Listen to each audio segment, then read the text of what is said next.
വാഴ സിനിമ കണ്ടിട്ട് നെഗറ്റീവ് പറയുന്ന മലവാഴകളെ നിങ്ങളോടൊക്കെ എനിക്കൊന്ന് പറയാനുള്ള എന്താണെന്ന് വെച്ച് കഴിഞ്ഞാൽ നീയും ഞാനും കണ്ടുകൊണ്ടിരിക്കുന്ന നാട്ടുകാരും വീട്ടുകാരും എല്ലാവരും കടന്നു വന്ന ഏതോ ഒരു കാലത്ത് കടന്നു വന്ന സിറ്റുവേഷനിൽ പോലുള്ള ഒരു സിനിമ ഇല്ലാടാണ്. നിനക്കൊന്നും ഒരു തരത്തിലും അത് റിലേറ്റ് ചെയ്യാൻ പറ്റുന്നില്ലടാ. നീ അമ്മമാരുടെ നായകന്മാരായിട്ട് കാണണ്ട. അതിൽ ഏതെങ്കിലും ഒരു ബെഞ്ചിരുന്ന് പഠിച്ച് ഒരുത്തനായിട്ടെങ്കിലും നിനക്ക് അത് റിലേറ്റ് ചെയ്യാൻ പറ്റുന്നില്ല. നിന്റെയൊക്കെ പ്രശ്നം എന്ന് പറയുമ്പോൾ നിനക്കൊക്കെ ആ കടന്നുപോയ കാലം ഇനി തിരിച്ചു കിട്ടില്ലെന്നൊരു കഴപ്പും അല്ലെങ്കിൽ നിന്റെ കൂടെ ഉണ്ടായിരുന്നവന്മാര് എന്തുവാ എൻജോയ് ചെയ്ത് നിനക്ക് ചെയ്യാൻ പറ്റിയില്ലല്ലോ എന്നുള്ളൊരു നിരാശന്റെ പുറത്ത് എന്തിനാണ് ആ ചക്കന്മാരുടെ പുറത്ത് അല്ലെങ്കിൽ ആ സിനിമയുടെ പുറത്ത് കയറി പൊങ്കാലയാണ് നിൽക്കുന്നത്.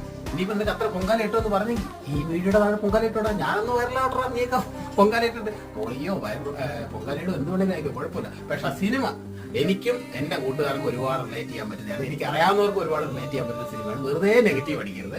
സാമാന്യം കണ്ടിരിക്കാൻ പറ്റിയ നല്ല കോമഡി ഉള്ള ഒരുപാട് സെന്റിമെന്റ്സും കാര്യങ്ങളൊക്കെ നല്ലൊരു പടമാണ് എന്റെ അഭിപ്രായത്തിൽ. പിന്നെ ടെക്നിക്കൽ വശങ്ങൾ നിങ്ങൾ നോക്കേണ്ട ആവശ്യമില്ല. പക്ഷെ എൻജോയ്മെന്റ് ആണോ എന്റർടൈൻമെന്റ് ആണോ